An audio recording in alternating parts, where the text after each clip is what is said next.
안녕하세요. 저는 열매포도원 성도 노영희입니다. 추운 날씨에도 예배를 사모하여 오신 모든 성도님께 주님의 이름으로 환영하고 축복합니다. 아무것도 염려하지 말고 다만 모든 일에 기도와 간구로 너희 구할 것을 감사함으로 하나님께 아뢰라.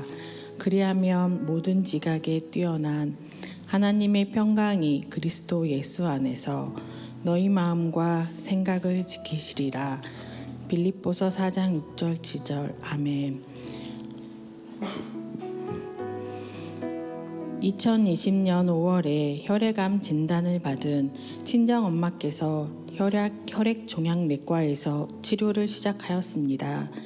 전신에 퍼진 암과의 사투와 대상포진, 높은 간수치, 치료받으며 겪는 상실감과 우울함으로 힘든 나날이었습니다. 할 수 있는 것은 기도뿐이었습니다. 5년의 치료 끝에 완치되었습니다. 하지만 암이 재발하여 다시 치료받아야 하는 고통에서도 주님을 의지하고 기도하며 함께라서 행복하다는 말로 웃음 지으면서 또 한 번 희망을 갖고 살아가게 되었습니다. 주님, 영과 육의 연약함을 돌봐주셔서 회복하게 하시고 이겨낼 힘을 주시옵소서. 몸과 마음이 지친 성도님들을 기억하여 주시옵소서. 질병으로 어려움을 겪는 이들에게 회복의 은혜를 허락하여 주시고 외로움과 염려 가운데 있는 이들에게 주님의 위로와 평안을 부어 주시옵소서. 어떤 상황 속에서도 주님이 함께 하신다는 믿음으로 다시 일어설 수 있도록 붙들어 주시옵소서. 성령님께서 임재하여 주셔서 찬양이 고백이 되게 하시고 말씀이 마음 깊이 새겨지게 하소서.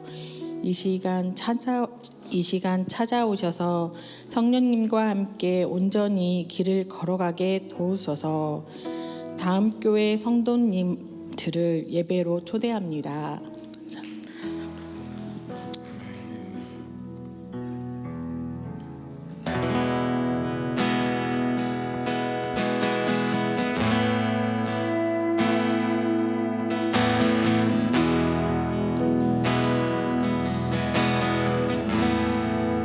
우리 모두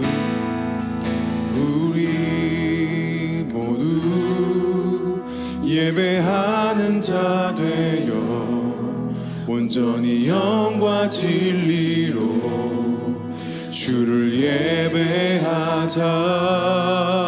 주가 우리와 함께 영원히 함께 하시고 마르지 않는 샘물로 우릴 채우시리라. 아멘. 고백합시다. 우리 모두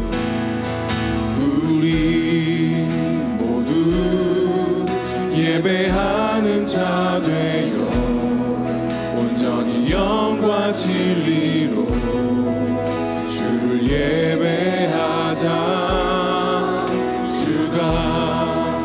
우리와 함께 영원히 함께 하시고 마르지 않는 샘물로 우릴 채우시리라. 우리 소리 높여 고백합시다. 우리 모두 예배하는 자 되어 온전히 영과 진리로 주를 예배하자.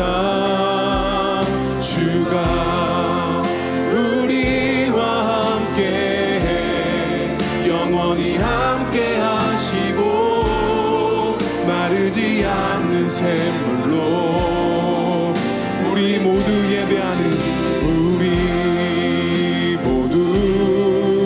예배하는 자 되어 온전히 영과 진리로 주를 예배하자. 주가 우리와 함께 영원히 함께 하시 채우시고 마르지 않는 샘물로 우릴 채우시리라. 내 영혼 거룩한 향하여 내 마음 완전한 하나님 향하여 이곳에서 바로 이 시간 하나님을 예배하. 내 영혼 거룩한 내 영혼 거룩한 은혜를 바라며 내 마음 완전한 하나님 향하여 이곳에서 바로 이 시간 하나님을 우리 한 번 더 전심으로 내 영혼 거룩한 내로 거룩한 나의 마음이 하나님 향하여 이곳에서 바로 이 시간 하나님을 예배하. 이곳에서 아멘. 이곳에서 바로 이 시간 하나님을 예배합니다. 이곳에서 바로 이 시간 하나님만 예배합니다. 아멘.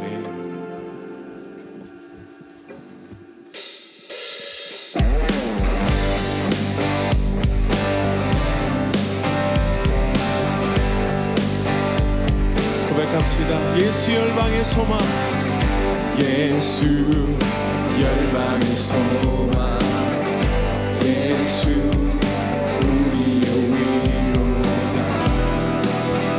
주는 온 땅에 영원한 소망. 예수 어둠 속에, 예수 어둠 속에, 예수 변함없는 진리. 주는 온 땅에 빛이 되시네. 우리 위에 죽으시고 다시 사신 생명. 주님만이 소망이요 변함없는 반석이다. 주님만이 온 세상을 비추시네. 또 죽음에서 부활하신 우리 구주 영광의 왕.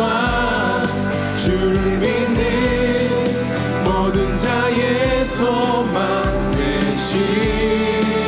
주를 믿네. 아멘. 우리 한 번 더 고백할 때 자매들의 목소리로 예수 열방의 소망, 예수 열방의 소망, 예수 우리의 위로자. 주는 온 땅에 영원한 소망. 다 같이 고백합시다. 예수 어둠 속에 빛, 예수 변함없는 진리. 주는 온 땅에 빛이 되시네. 우리 위해 죽으시고 다시 사신. 우리 한 번 더. 우리 위해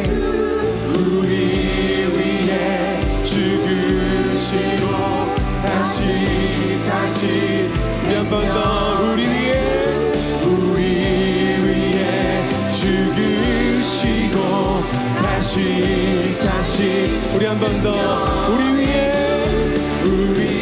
위에 죽으시고 다시 사신 생명의 주님만이 소망이요 변함없는 반석이라 주님만이 온 세상을 비추시네 또 죽음에서 부활하신 우리 구주 평강의 왕 주를 믿는 모든 자의 소망 되시 우리 한 번 더 주님만이 소망이요 변함없는 반석이라 주님만이 온 세상을 비추시네 또 죽음에서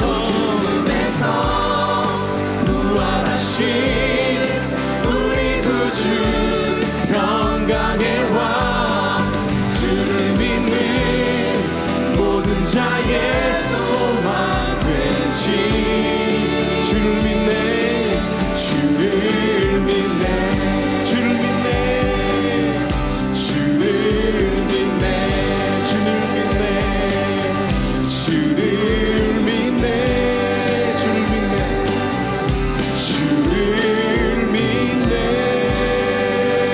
아멘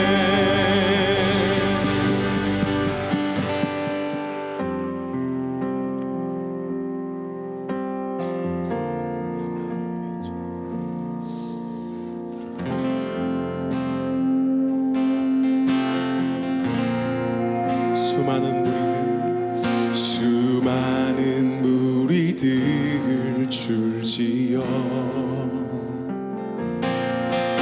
그분을 보기 위해 따르네 평범한 목수이신 그분 앞에 모든 무릎이 꿇어 경배하네 모든 문제들 하나하나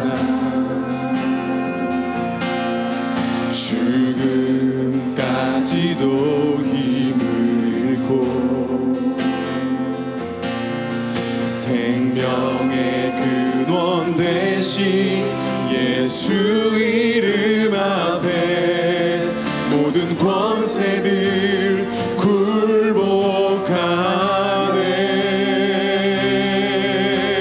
굴복하네 예수 이름 높이세 예수 이름 높이세 능력의 그 이름 예수 이름 높이세 구원의 그 이름 예수 이름을 부르는 자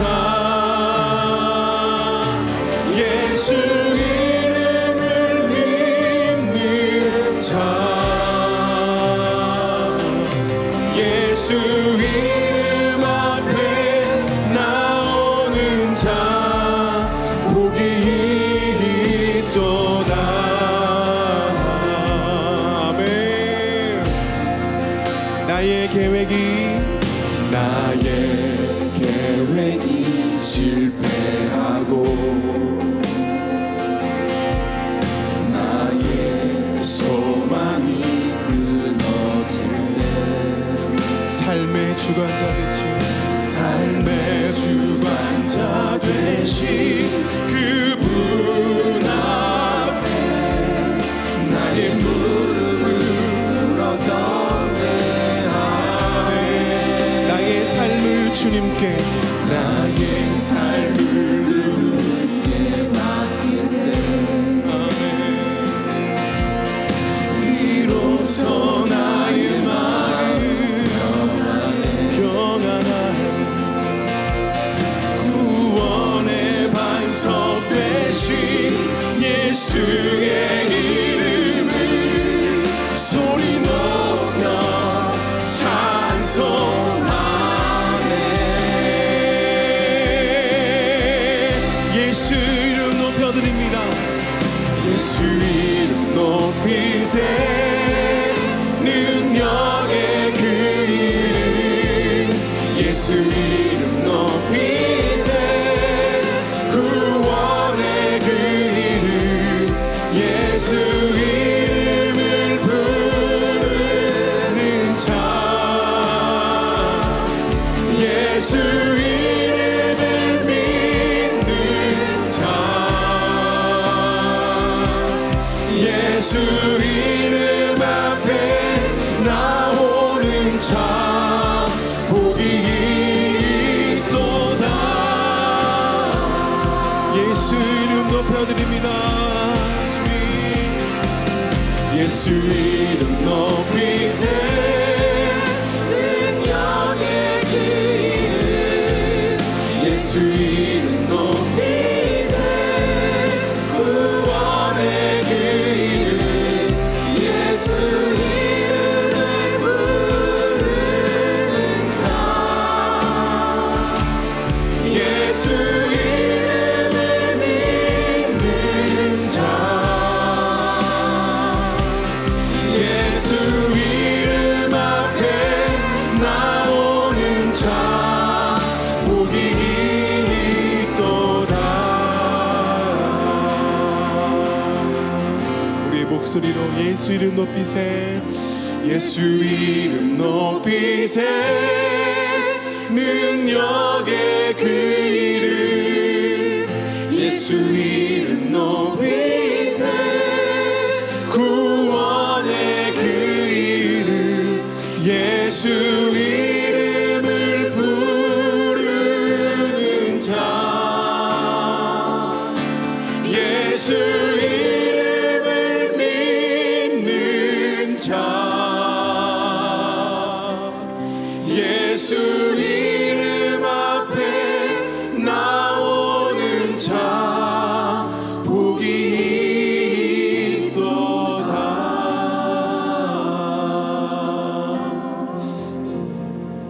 시간 예배를 위해 함께 기도하겠습니다. 거룩하고 전능하신 하나님 아버지, 우리를 예배의 자리로 불러 모아 감사와 찬양으로 주님께 영광 돌리게 하심을 감사합니다. 한 주간의 삶 속에서 믿음으로 걷기보다 상황을 바라보며 두려워했던 우리의 모습을 주님 앞에 고백합니다. 이 시간 우리의 죄인된 모습을 깨닫게 하시고 피 묻은 주님의 십자가 아래에서 양털같이 희게 하시는 은혜의 주님을 바라보게 하여 주시옵소서.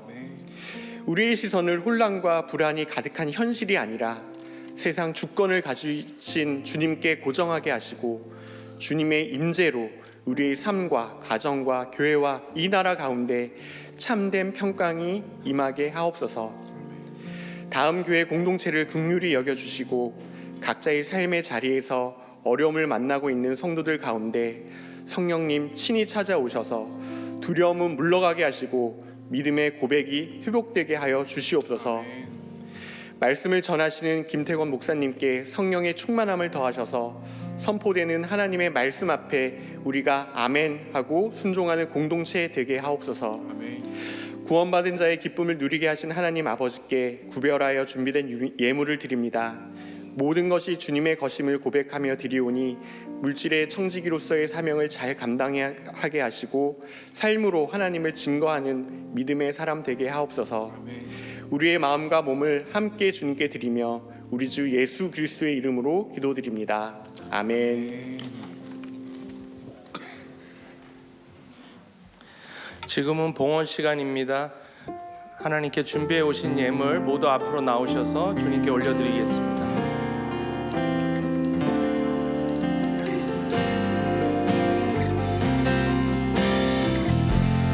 나 주님의 기쁨 되게 합니다.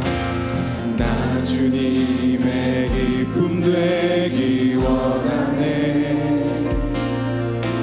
내 마음을 새롭게 하소서.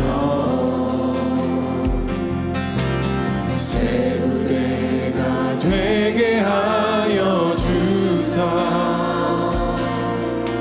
주님의 빛 비추게 하소서. 겸손히 내 마음 드립니다. 겸손히 내 마음 드립니다. 나의 모든 것 받으소서. 나의 맘 깨끗게 씻어 주사 주의 길로 행하게 하소서. 내가 원하는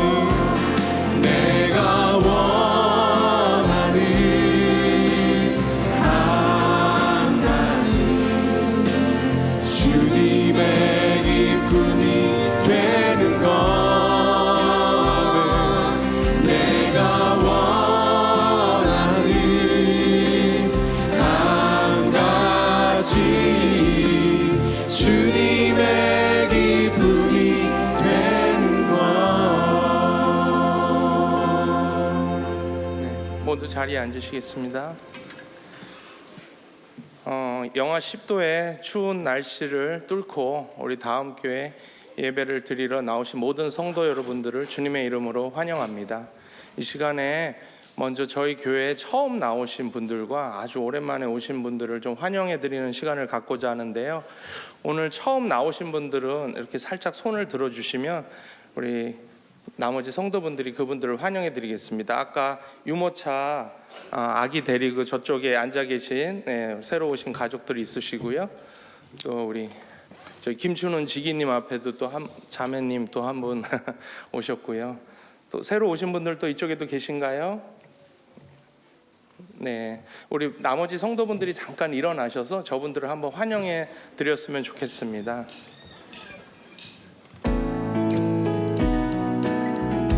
하나님의 사랑이 당신의 삶 가운데 가득하기를 축복합니다. 하나님의 은혜가 우리 가운데 가득하길 기도합니다. 전후 좌우에 계신 분들과도 인사 나누시죠. 하나님의 사랑이 당신의 삶 가운데 가득하기를 축복합니다. 하나님의 은혜가 우리 가운데 가득하길 기도합니다. 가득하길 기도합니다. 가득하길 기도합니다. 가득하길 기도합니다. 네, 모두 자리에 앉으시겠습니다. 먼저 원천 교회 소식 영상으로 만나보시겠습니다. 2026년 1월 25일 원천 소식 전해드립니다. 금요 예배 안내입니다. 1월 2월은 Armor of God, 하나님의 전신갑주라는 주제로 말씀을 나누고 있습니다. 돌아오는 금요일에는 의의 호심경이라는 제목으로 말씀을 나눕니다. 은혜의 자리로 원천의 모든 성도님들을 초대합니다. 2026년 연합지기 모임을 진행합니다. 일시는 2월 21일 토요일 오후 5시 30분, 장소는 체육관입니다. 지기과정은 QR코드를 통해 신청해주세요. 2026년 원천교회 장학금 신청 안내입니다. 스테반, 긍휼, 지역사회 장학금을 신청하실 분은 교회 홈페이지 공지사항을 참고하셔서 2월 13일 금요일 오후 4시까지 접수해주세요. CCA 방학기간을 이용해서 교회와 학교 공간의 리모델링이 진행됩니다. 더 좋은 예배 환경을 만들기 위한 과정이오니 다소 불편하시더라도 너그러운 마음으로 이해해 주시고 안전하게 마무리되도록 기도 부탁드립니다. 이상 자세한 안내는 주보를 참고해 주세요. 오늘 처음 교회에 오셔서 다음 교회 등록하길 원하시는 새가족 분들은 지하 1층에 나가시면 니고데모 홀이 있습니다. 그곳에 가시면 새가족 팀에서 등록을 도와드리겠습니다. 그리고 CCA 키즈 알바니아 선교팀이 지금 알바니아에서 단기 선교 사역 중인데 선교팀을 위해서 기도해 주시면 감사하겠습니다. 참고로 저희 다음 교회에서는 엄유심 지기님과 이하린 학생 그리고 정아인 학생이 함께 그 선교팀의 일원으로 참여하고 있습니다. 위에서 기도 부탁드립니다. 그리고 김효셉 성도님이 지금 미주 사역 중에 계십니다. 1월 30일부터 2월 1일까지는 달라스 더 크로스 처치에서 집회를 인도하시고요. 또 2월 1일부터 2월 3일까지는 ACSI 국제 기독교학교 이사회에 참석을 하십니다. 그 일정을 위해서 함께 기도해 주시면 감사합니다. 나머지 예배 봉사자는 주보를 참고해 주시면 감사하겠습니다. 이어서 김은혜 성도님 나오셔서 성경 봉독이 있겠습니다.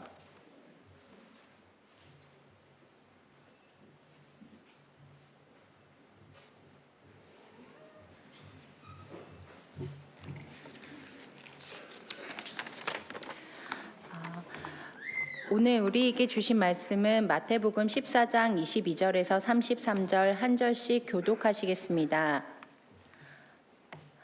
예수께서 즉시 제자들을 재촉하사 자기가 무리를 보내는 동안에 배를 타고 앞서 건너편으로 가게 하시고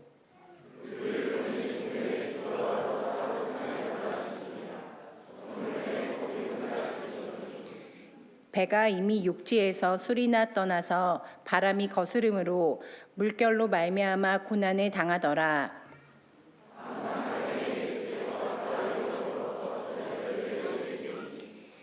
제자들이 그가 바다 위로 걸어오심을 보고 놀라 유령이라 하며 무서워하여 소리를 지르거늘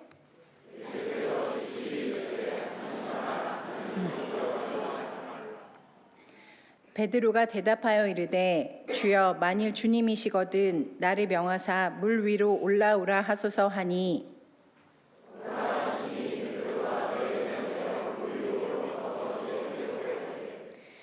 바람을 보고 무서워 빠져가는지라 소리질러 이르되 주여 나를 구원하소서 하니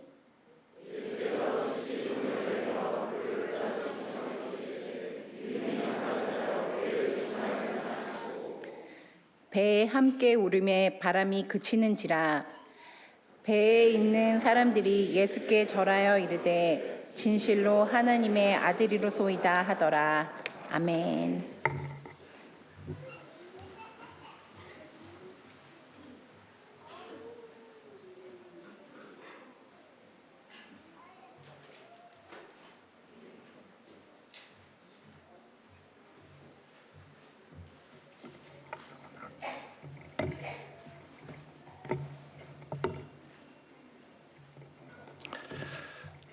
말씀을 위해서 한번 기도하고 말씀 나누도록 하겠습니다.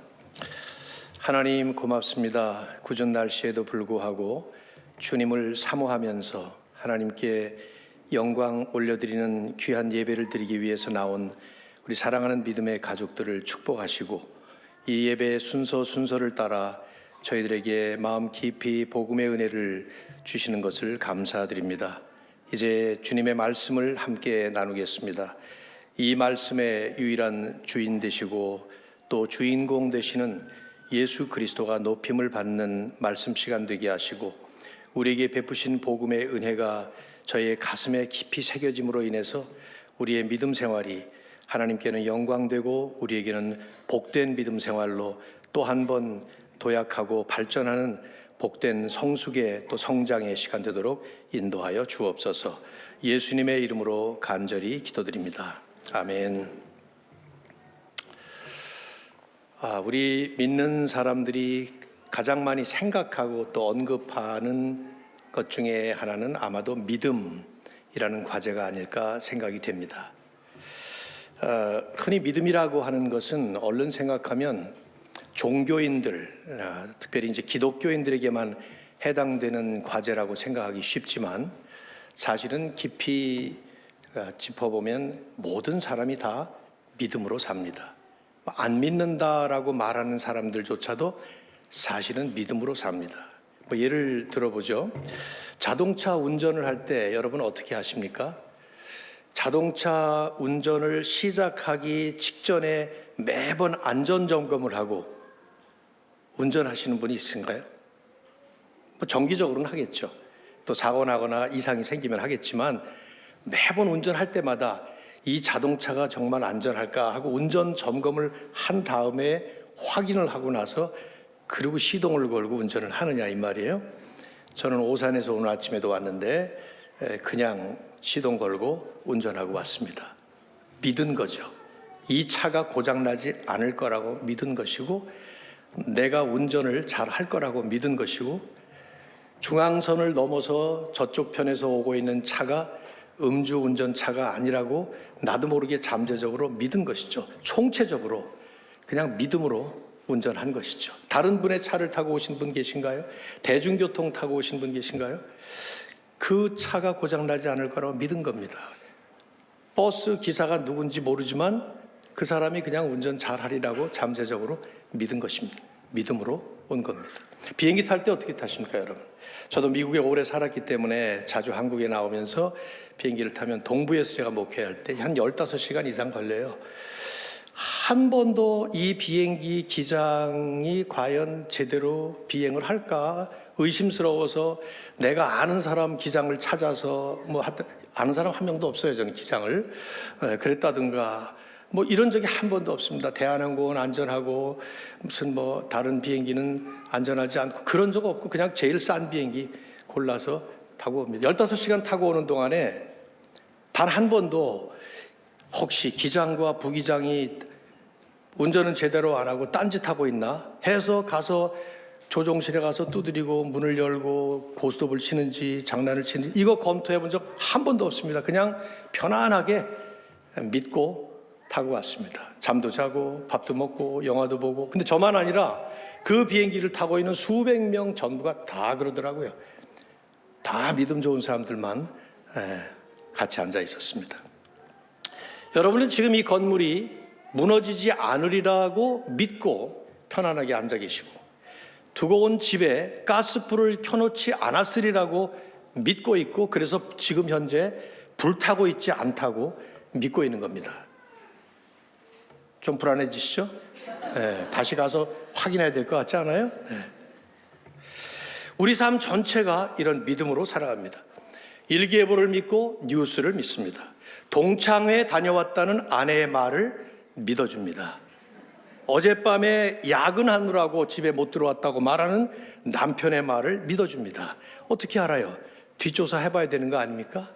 그런데 그렇게 믿는 것이 정상이기 때문에 믿지 못하면 의처증, 의부증 이런 병명을 붙여서 병이라고 진단을 하는 겁니다. 믿는 것이 정상이기 때문이죠. 지금 여러분은 제가 목사라고 믿기 때문에 지금 여기 앉아서 제 설교를 듣고 있습니다. 어떻게 합니까? 제가 목사 안수 받을 때 그 자리에 있었던 사람은 제 아내 한 사람뿐이에요. 김효셉 목사님 소개해서 그분은 또 어떻게 믿으세요, 여러분? 이게 전부 다 믿음으로 모든 것을 다 우리는 이런 믿음 위에서 살아갑니다. 그래서 우리 삶에서 가장 중요한 것 빼놓을 수 없는 것이 이 믿음이라고 하는 것인데 기독교 신앙에 있어서야말로 이 믿음은 대단히 중요합니다. 왜냐하면 우리는 보이지 않는 하나님을 마치 보는 것처럼 믿고 삽니다. 가보지 못한 천국이 존재한다고 믿고 있고 죽음 뒤에 부활이 있다고 믿고 영원한 삶이 있다고 우리는 믿고 삽니다. 그 어느 하나도 상식적으로는 믿을 수 있는 것이 하나도 없는데 말이죠. 이런 믿음은 머리로 생각하고 말로 고백하는 것은 그다지 어렵지 않지만 이제 어떤 결정적인 상황에 부딪히면 이 믿음은 아주 묘한 모습으로 바뀝니다. 정말 믿을 것인가 안 믿을 것인가, 특별히 내가 믿는다고 하는 이 믿음에 나를 맡길 것인가, 아니면 입으로는 믿는다고 하지만 안 믿는 것처럼 그렇게 할 것인가, 이런 일이 벌어지는 거죠. 실례를 들어드릴게요. 아마 많이 들어보셨을 법한 실화입니다. 1859년 6월 30일에 그 당시 전 세계에서 줄타기 고개로 가장 유명했던 찰스 블란딘이라는 사람이 미국과 캐나다 그 국경에 있는 나야가라 폭포라는 폭포 위에서 줄을 매놓고 외줄타기를 시도했어요. 나야가라 폭포 가보신 분은 알지만 그 높이가 54m라고 합니다. 아마 아파트 층수는 한 20층 되는 것 같아요. 떨어지면 죽는 거죠. 살아나지 못합니다.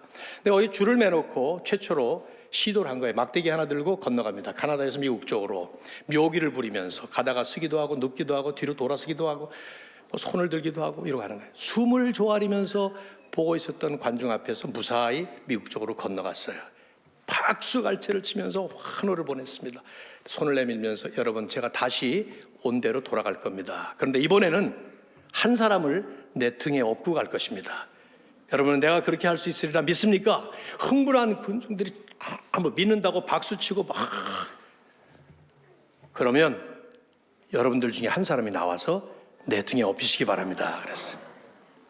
뭐 원천교회 우리 다음 교회 성도들이야 저요 하면서 나갔을지 모르겠지만 1분이 지나고 2분이 지나고 아무도 나오지 않자 할 수 없이 자기 매니저를 등에 업고 건너갔습니다. 그 후로도 총 8번, 총 9번을 똑같은 시도를 했고 그 중에 3번은 사람을 등에 업고 갔고 그때마다 이 블란디는 동일한 질문을 던졌고 그때마다 군중들은 동일한 반응을 보였습니다. 내가 한 사람을 등에 업고 갈 것을 믿습니까? 할 때마다 다 믿는다고 대답을 했어요. 그런데 단 한 번도 한 사람도 나와서 등에 업힌 적이 없다는 것이 지금도 기네스북에 그대로 기록되어 있는 기록이에요. 블란딜의 화려한 고개를 보면서 감탄한 나머지 사람을 등에 업고 갈 수 있다고 믿는다라고 쉽게 대답을 했다가 정작 그 상황이 자기 목숨을 걸어야 되는 그런 상황이 되자 믿지 못하겠다라는 식의 반응을 보였던 그때 그 군중들을 여러분이나 저나 쉽게 비판할 수 없습니다. 왜냐하면 우리가 그 자리에 있었어도 마찬가지였을 것이기 때문에. 줄타기 고개사의 실력은 믿었겠죠. 그러나 그렇게 실력을 믿는다는 내 믿음에 내 목숨을 걸어본다? 쉬운 일 아닐 겁니다. 아니, 이건 다른 문제가 될 수 있습니다. 그렇다면 중요한 화두 하나가 여기 우리에게 등장하지 않습니까? 군중들이나 우리나 믿는다라고 말하는 그 믿음을 어떻게 이해해야 될까요? 그게 무슨 믿음일까요? 아마도 그것은 그 고개사의 탁월한 줄타기 솜씨라는 팩트, 사실을 믿은 것일 거고 또 그 사람이 한 사람을 등에 업고 갈 수도 있겠다라는 가정된 사실도 믿은 것이겠지만 정작 내가 우리 자신이 그에 업혀서 그 무시무시한 폭포 위를 걸어가야만 한다 할 때는 선뜻 그런 믿음에 나를 맡기고 싶지도 않고 맡기지도 않는 그런 상태의 믿음으로 바뀌는 것이죠. 그러면 여러분, 그런 믿음을 어떻게 이해해야 되죠? 가짜 믿음입니까? 진짜 믿음으로 바꿔야 됩니까? 약한 믿음인가요? 믿음이 약해서 그런가요? 그럼 강한 믿음으로 만들면 될까요? 아니면 믿는다는 게 다 그런 거기 때문에 그렇게 갈등하면서 사는 것이 당연한 믿음의 현실입니까?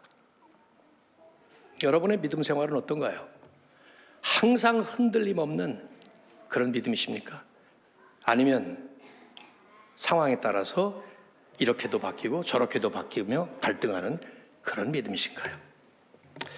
믿음으로 산다는 것은 과연 무엇일까?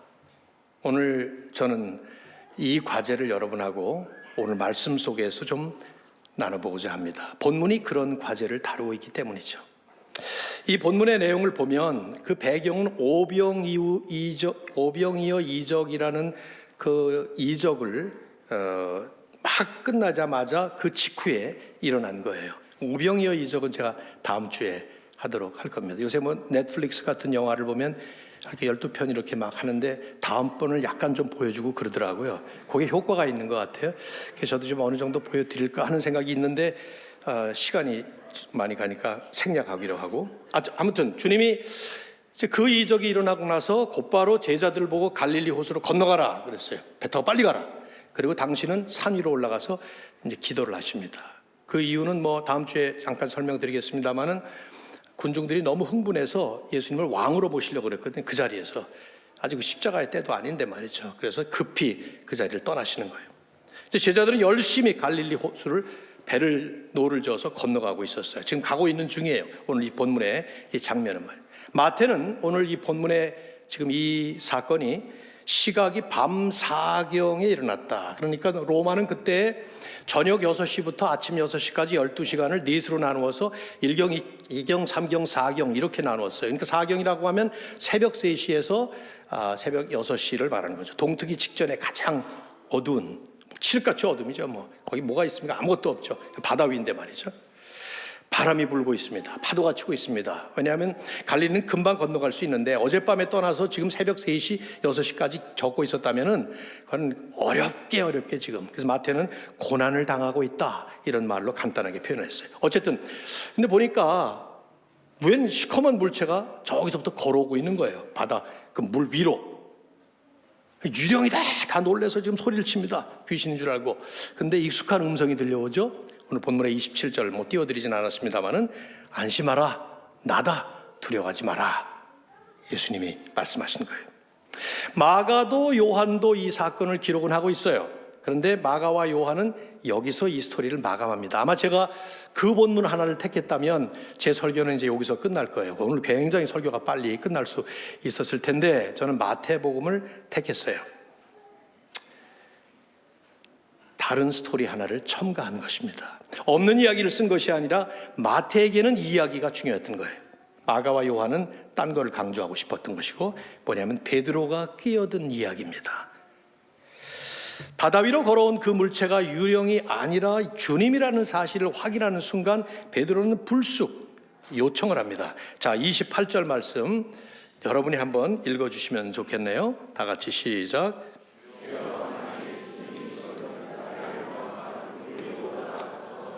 질문해 보시죠.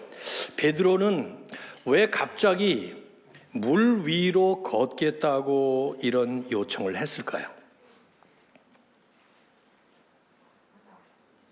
네, 생각해 보십시오. 모르죠, 뭐 사실은. 여기 그 말을 안 쓰고 있어요. 베드로는 영웅 심리가 발동해서 뭐 이런 말도 없고 제자들 중에 제일 먼저 뭐 이런 말도 없고 그냥 불쑥 이 요청을 한 거예요. 만일 주님이시거든 당신이 나를 명하사 물 위로 걸어서 당신께 오라 하소서 이렇게 부탁을 한 거예요. 잘한 일일까? 이게 잘못한 일일까? 잘한 일이라면 우리가 본받아야 되고 잘못한 일이라면 이렇게 하면 안 되고 뭐 이런 게 있을 텐데 우리가 상상은 할 수 있지만 답은 없어요. 분명히 알 수 있는 것은 베드로는 이 순간에 주님을 믿은 것이고 그 믿음 때문에 요청을 한 겁니다. 이게 잘했든 잘못했든 그래서 만일 당신이 주님이시거든 If it is you, Lord 하고 이 말을 덧붙인 거예요. 정말 당신이 주님이시라면 당신은 나 같은 사람도 물 위로 걸을 수 있게 해줄 수 있으리라고 나는 믿습니다. 그래서 그렇게 명령하라고 말씀한 것이죠. 마태가 주목하는 것은 이거예요. 이 순간에 베드로는 완전히 주님만 바라보고 있었던 거죠. 지금 베드로의 눈에는 주님이 딱 꽂힌 거예요. 그래서 주님이 허락하시면 제가 물 위로 걸어 보겠습니다. 그러니 명령해 주십시오 하고 말한 거예요. 나를 명하사 물 위로 오라 하소서. 무슨 말이에요? Command me to come to you on the water. 이렇게 말. 주님이 말씀하시지 않으면 내가 안 하겠지만 말씀하신다면 제가 하겠습니다. 그렇게 하는 것이죠. 그 다음 순간에 주님이 허락하시는 걸로 볼 때 이 요청 자체가 잘못됐다고 볼 수는 없는 거예요. 그렇죠? 오라 말씀합니다. 베드로가 배에서 내려서 물 위로 걷기 시작합니다. 마태는 이 장면을 강조하고 있어요. 베드로가 배에서 내려 물 위로 걸어서 예수께로 가되 내려서 걸어서 가고 있는 이 세 개의 동작을 그대로 표현을 하고 있어요. 자, 그런데 30절을 보시면 우리말에는 그런데가 빠져 있어요.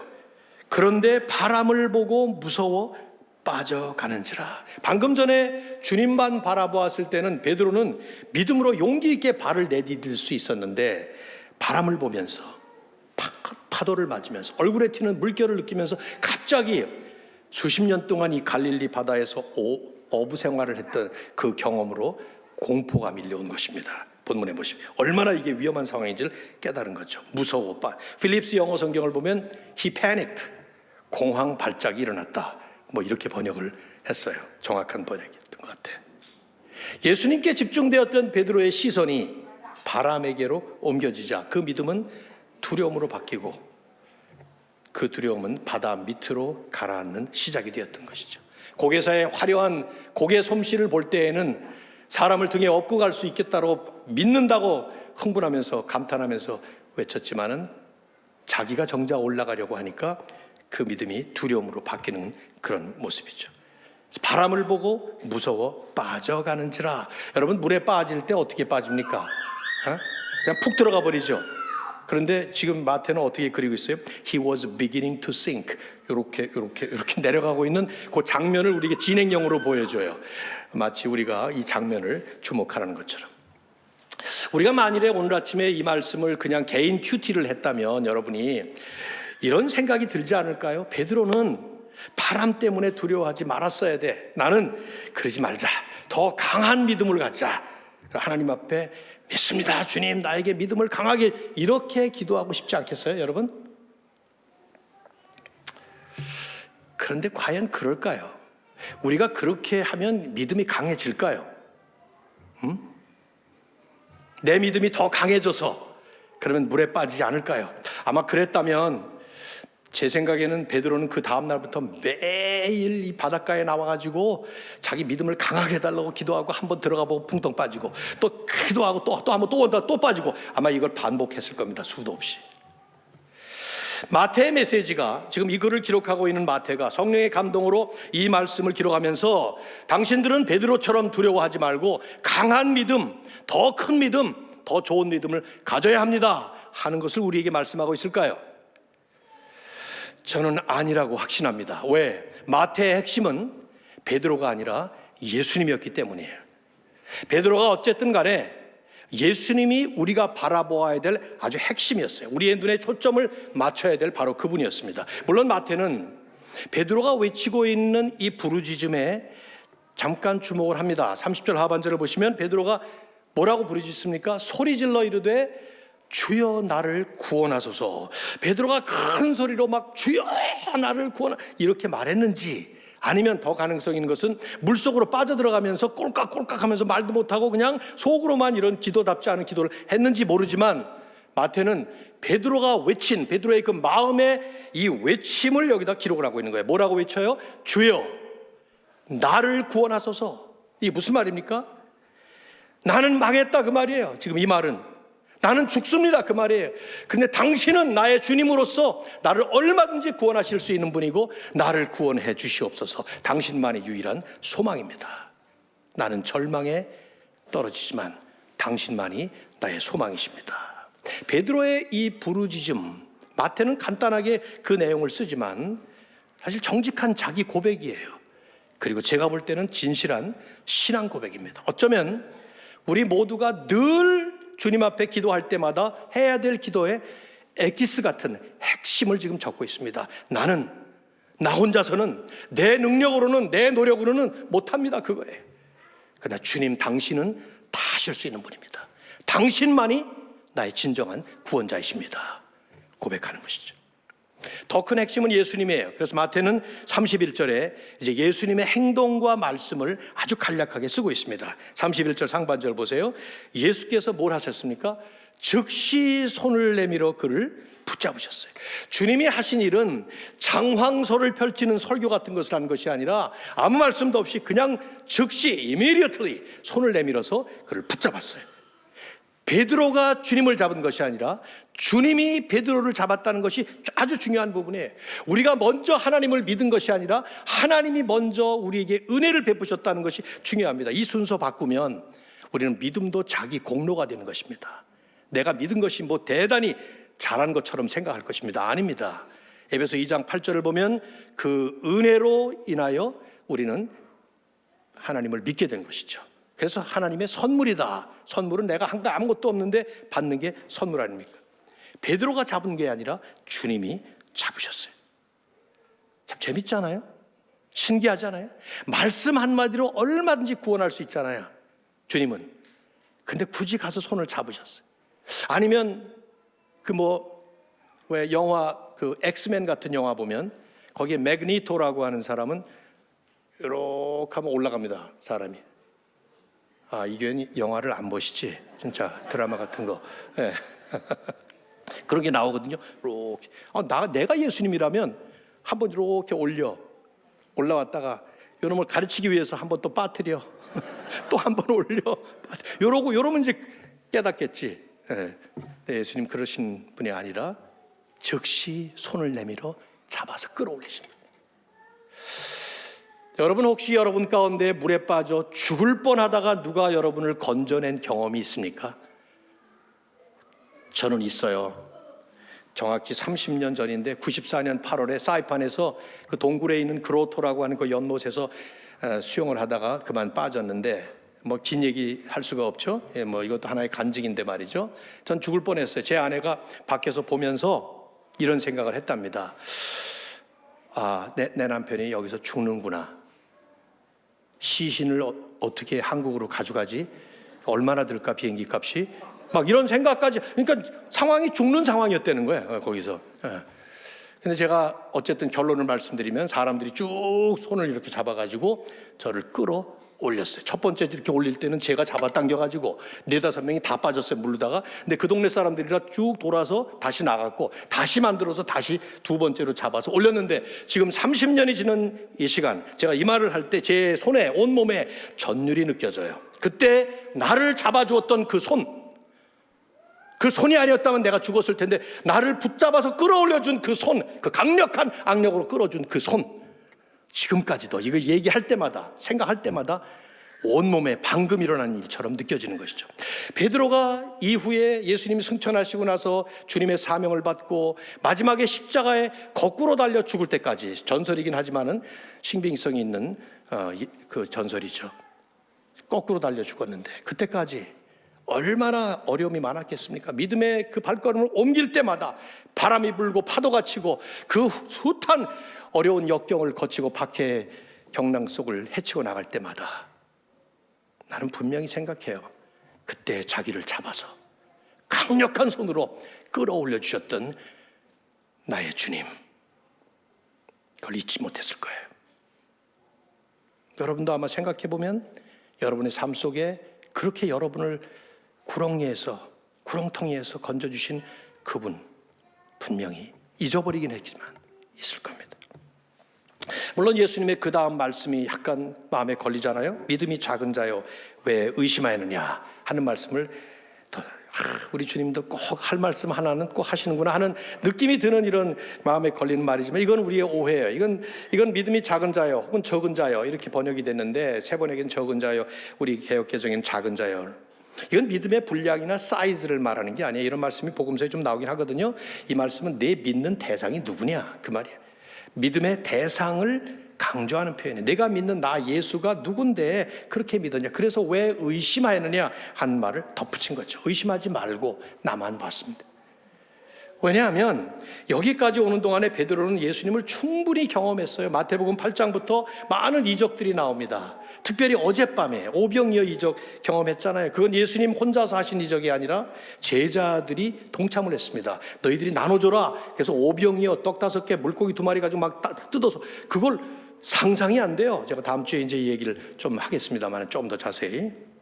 주님의 말씀의 핵심 뭡니까? 그렇게 경험했다면 계속 나를 보아야지. 바람이 불고 파도가 쳐도 내가 봐야 될 대상은 나밖에 없어. 나만 계속 봤어야지. 상황이 악화될수록 오히려 더 주님께 초점을 맞추라는. 제가 설교 후에 찬양 하나를 요청을 했습니다. 주 품에 품으소서. 거친 파도 날 향해 와도 주와 함께 날아오르리. 전 그 다음 가사가 너무 좋아요. 폭풍 가운데 나의 영혼 잠잠하게 주를 보리라. 폭풍을 사라지게 할 수도 있는 주님인데 폭풍 가운데, 여전히 폭풍 가운데 내가 그 폭풍을 헤치고 나가야 되는데 그 가운데 우뚝 서셔서 나를 보시고 손을 잡아주시고 계시는 바로 그 주님, 잠잠하게 주를 보리라. 망연자실 허공을 바라보는 그런 허탄한 바라봄이 아니라 그분에게 내 눈에 초점을 맞추고 그분만 바라보며 오직 믿음의 주요 온전하게 하시는 분인 예수를 바라보자 말씀했던 그 말씀처럼 주님은 베드로와 함께 배에 올라가십니다. 우리 여러 가지 상상을 할 수 있어요. 베드로가 얼마나 창피했을까? 저것도 까불더니 물에 빠져가지고 홀딱 젖었네. 뭐 이런 자기 친구들이 그런 얘기를 할 수도 있었을 거예요. 그런데 제가 볼 때는 아닐 겁니다. 비록 물에 빠질 것도 모르고 그러나 순진한 믿음을 가지고 발걸음을 옮겼던 그 베드로, 주님은 나 몰라라 하지 않으시고 붙잡아 주시고, 실수했고 실패했더라도 그를 다시 주님과 함께 배에 오르도록 하시는 이 멋진 모습. 마태는 분명하게 함께 두 분이 오르는 것을 쓰고 있습니다. 그래서 파도가 쫙 잔잔해지면서, 그치라라고 명령도 안 하셨는데 그냥 갑자기 쫙 잔잔해진 거예요. 그걸 보는 모든 사람들이 주님 앞에 절을 합니다. 33절에 보시면 예배를 드리는 거죠. 그러면서 외치는 거예요. 뭐라고 외칩니까? 33절, 당신은 진실로 하나님의 아들이로소이다. You are truly the Son of God. 이 마태복음에 계속 나오는 신앙 고백이에요. 이적의 클라이막스는 모든 이적이 다 그렇습니다. 오늘 이 이적은 특별히 그렇죠.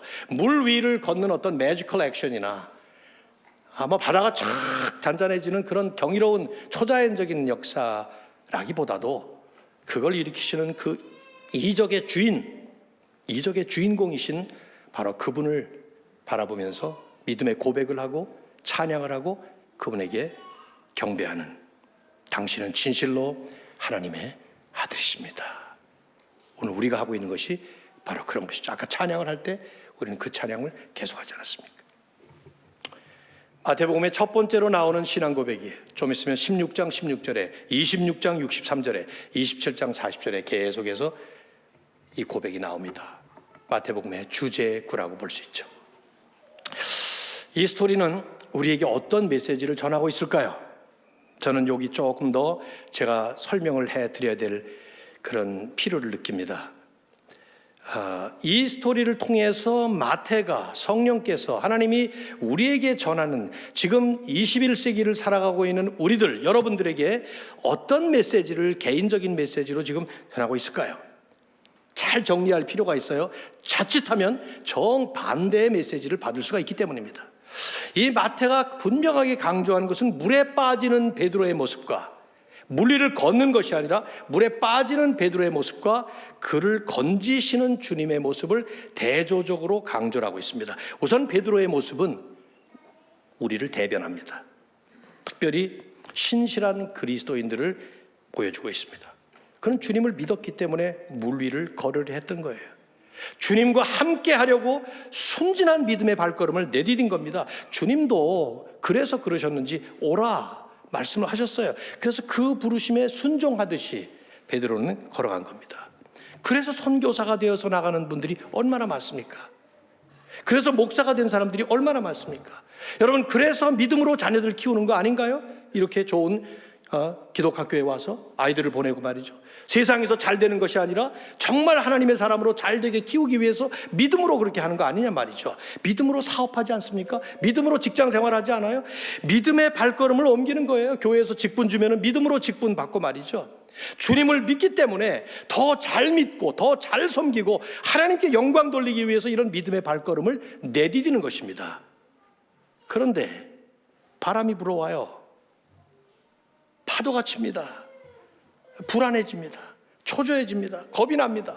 예수님만 바라보고 믿음의 발걸음을 옮겼을 때는 당당하게 물 위를 걸을 수 있을 줄 알았는데 그만 두려워서 물에 빠지고 말아요. 창피합니다. 실수했나? 또 실패했구나. 마태는 이런 베드로의 현실이 우리의 현실이라는 것을 말하는 것입니다. 베드로의 이 모습이 우리의 모습이라는 것을 말하는 것입니다. 우선 우리는, 저와 여러분은 누구를 막론하고 예수 믿는다고 해서 물 위를 걷지 못해요. 그건 우리가 할 일이 아니에요. 그건 주님이나 하시는 것입니다. 주님께서 하실 수 있고 주님만 하시는, 물론 주님은 우리를 물 위로 걷게 하실 수 있어요. 그러나 그게 우리가 바라보아야 될 일은 아니라는 말이죠. 예수 믿고 주님 덕분에 슈퍼스타가 되어보려고 하는 것은 헛된 망상이에요. 그리고 우리의 죄성이 잘 포장되어서 나타나는 것입니다. 여전히 내가 살아있기 때문에 내 안에 있는 죄성이 주님 덕분에 스타가 되고 싶은 그런 욕심을 일으키는 것이죠. 설령 그 길이 믿음의 길이라고 합시다. 주님께서 부르신 길이라고 합시다. 그래서 선교사가 되고 목사가 되고 뭐 주님의 뜻대로 사업을 하고 뭐 이렇게 간다고 합시다. 잠깐은 믿음의 행진을 하겠지만 반드시 우리는 이 세상에 살기 때문에 다음 순간에 실패의 쓴 잔을 맛보며 물밑으로 가라앉는 절망의 경험을 할 수 있습니다. 이게 보편적인 예수 믿는 사람들의 삶의 현실입니다. 저는 여기 저보다 연배가 위신 어르신들도 많이 계시겠습니다만은 저보다 젊으신 분들보다는 전 세대인데, 저는 이제 72살이니까 전 세대인데, 제가 성장했던 청소년, 청년 때, 젊을 때, 심지어 지금까지도 한국에 계속되고 있는 기복주의적인 잘못된 메시지들, 예수 믿으면 잘 된다 하는 그 메시지들, 저는 속았다는 생각이 너무 많이 들어요. 이게 과연 복음인가 하는 생각이 듭니다.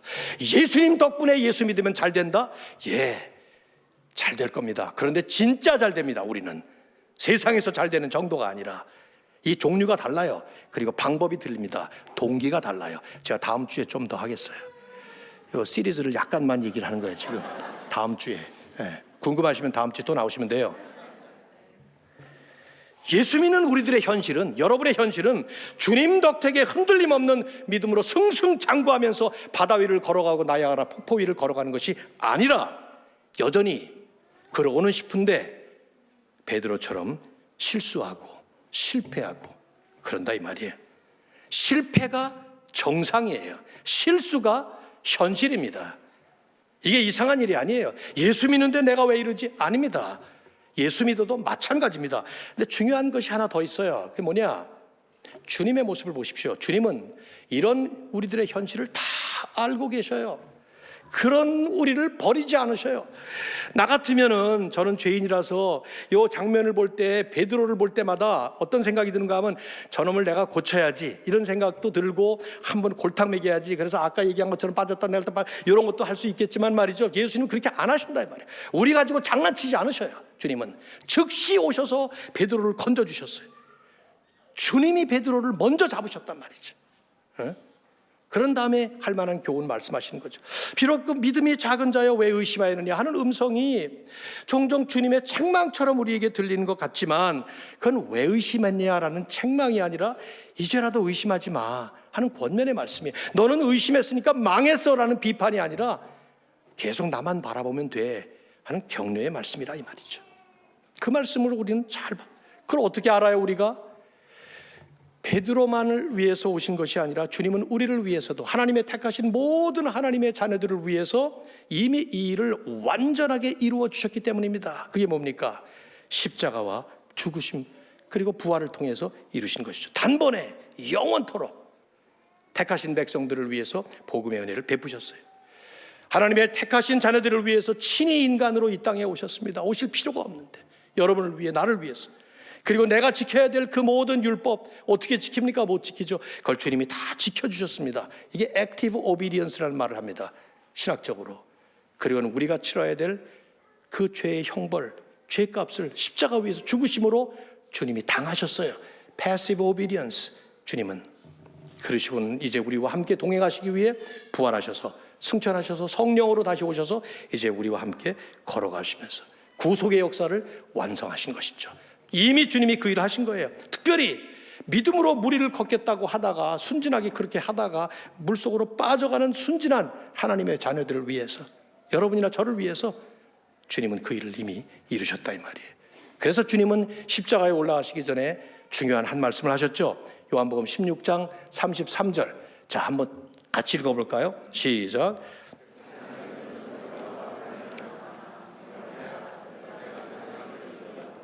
이건 두 문장으로 나누시면 더 이해가 좋습니다. 세상에서는 너희는 환난을 당한다. 세상에서는 우리가 복을 받는다. 예수님 덕분에 잘 된다가 아니라 너희가 환난을 당한다. You will have tribulation. 이 환난이라는 말은 엄청난 단어예요. In this world. 왜? 이 세상은 여전히 죄의 세상입니다. 하나님은 하나님의 깊은 섭리 가운데 아직 하나님의 모든 일을 다 완성하시지 않았어요. 그 나중에 옵니다. 지금 우리는 그래서 이 세상에 살면서 환난을 당하며 살게 되어 있습니다. 그런데 중요한 건 그 다음 문장이죠.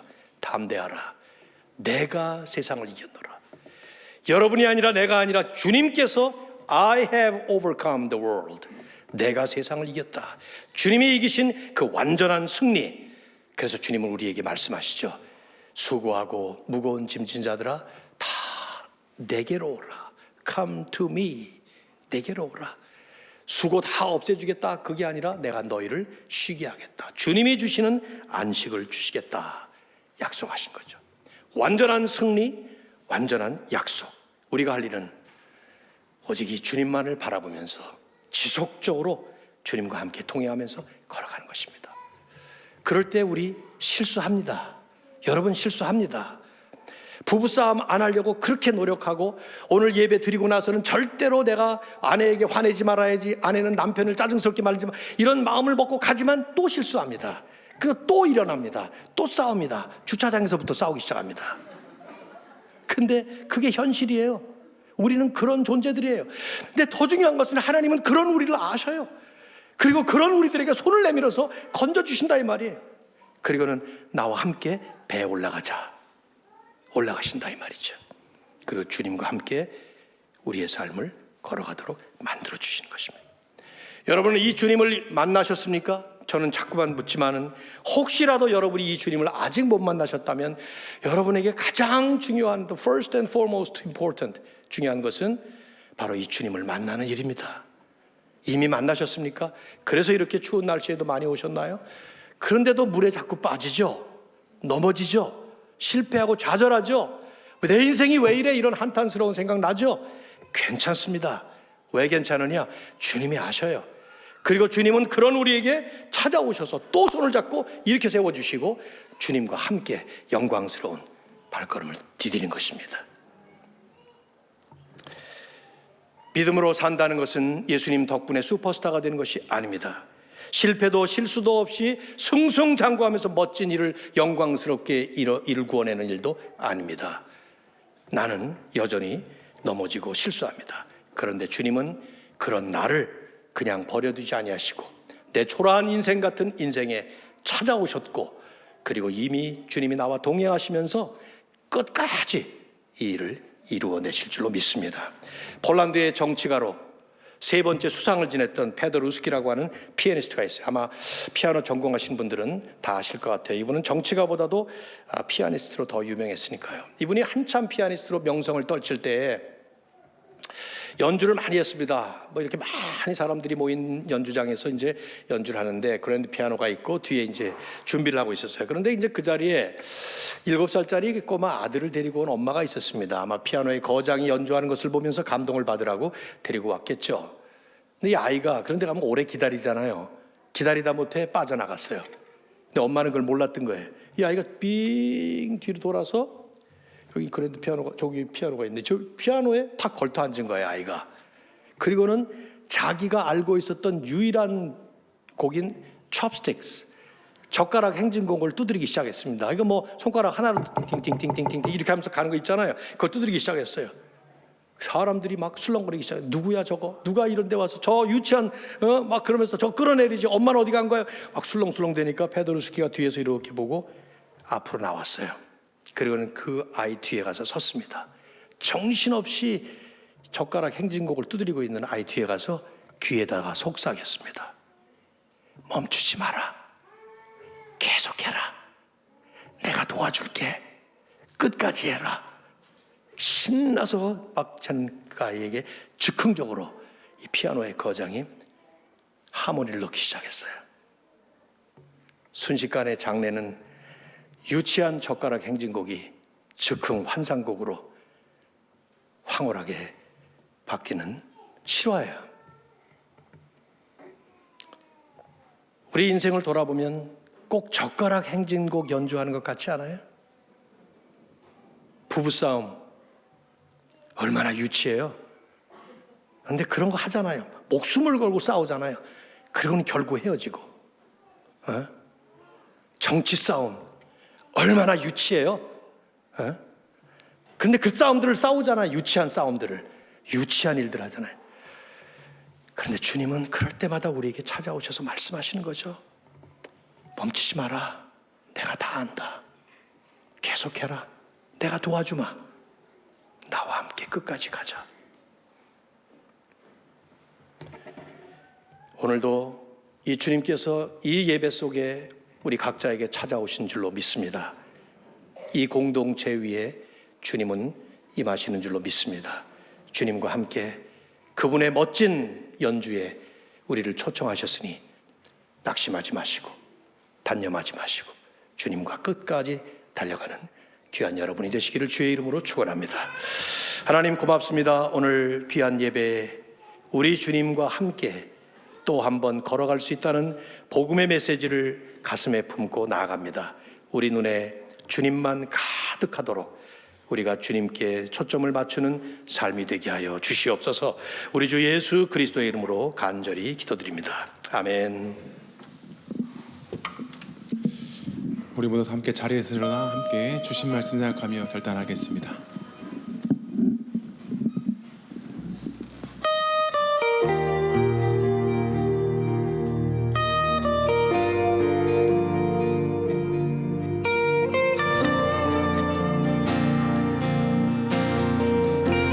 주 품에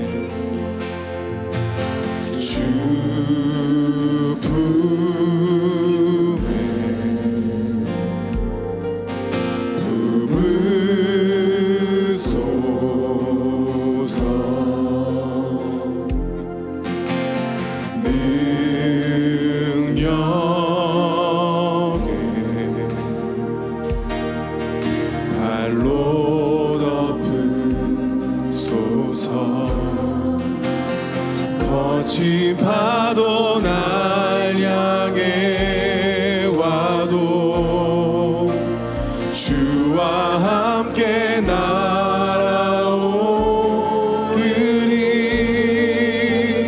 폭풍 가운데 나의 영혼 잠잠하게 주를 보리라. 주님 안에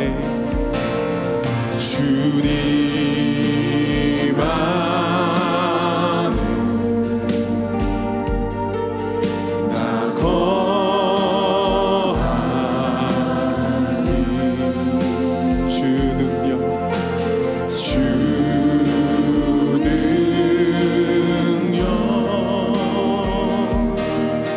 나 잠잠히 믿네. 거친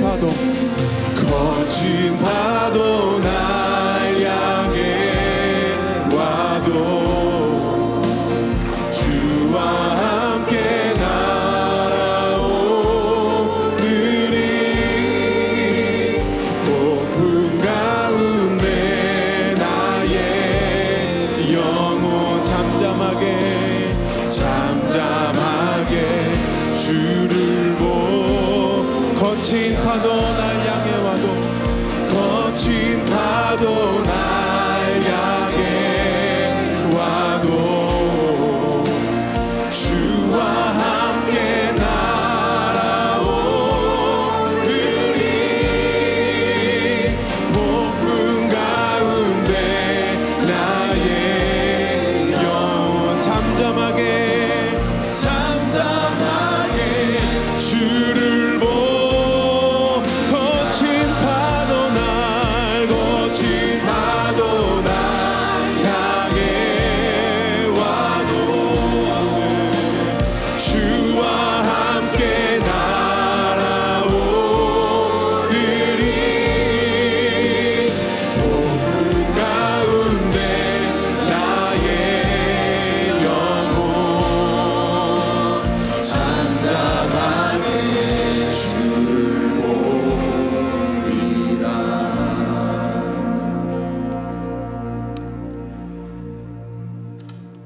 이제는 우리를 위해 당신의 생명을 내어주셔서 우리가 주님과 함께 동행할 수 있는 하나님의 자녀가 되게 하신 우리 주 예수 그리스도의 무한하신 은혜와 그 아들 독생자를 아직 우리가 죄인 되었을 때 내어주신 우리 하나님 아버지의 헤아릴 수 없는 그 큰 사랑과 우리의 안에 내주하시고 교회 안에 운행하시면서 우리를 끝까지 주님과 함께 동행하도록 인도하시는 성령님의 교통하심 충만케 하심이 오늘 예배드리고 돌아가는 사랑하는 모든 믿음의 가족들 위해 교회 위에 이제로부터 영원토록 함께 있을지어다. 아멘.